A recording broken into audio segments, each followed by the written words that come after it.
येत्या 2 दिवसात विशेष अधिवेशन होण्याची शक्यता आहे। नव्या सरकारचा शपथविधी देखील विधान भवन परिसरात होणार आहे। बघा, महत्त्वाची बातमी आहे। हा शपथविधी कुठे होणार याची देखील उत्सुकता आहे। येत्या 2 दिवसात विशेष पहिलं अधिवेशन होईल आणि विधान भवनातच हा शपथविधी सोहळा होईल, कारण त्या दृष्टीने देखील आता प्रशासनाची तयारी सुरू आहे।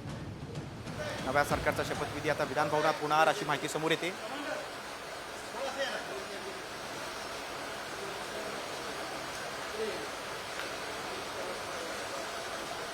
दरम्यान शपथविधीच्या मुहूर्ताला आता आणखी 4 दिवस असल्यानं एकनाथ शिंदे यांनी आपल्या सर्व आमदारांना आता 4 दिवस आपापल्या मतदारसंघात परतण्याची सूचना केली। शिंदे गटाचे सर्व आमदार सध्या मुंबईतल्या ताज लँड्स एंड हॉटेलमध्ये मुक्कामी आहेत।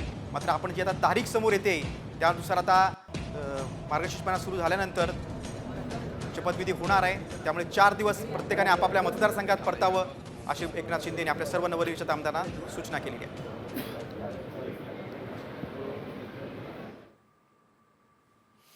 पुढच्या बातमीकडे, सकाळी 11 वाजता राज्यपालांची भेट घेणार आहेत। मुख्यमंत्री पदाचा राजीनामा देण्याची शक्यता आहे। आता सूत्रांची माहिती बघा, मुख्यमंत्र्यांबरोबर दोन्ही उपमुख्यमंत्री देखील राजीनामा देतील।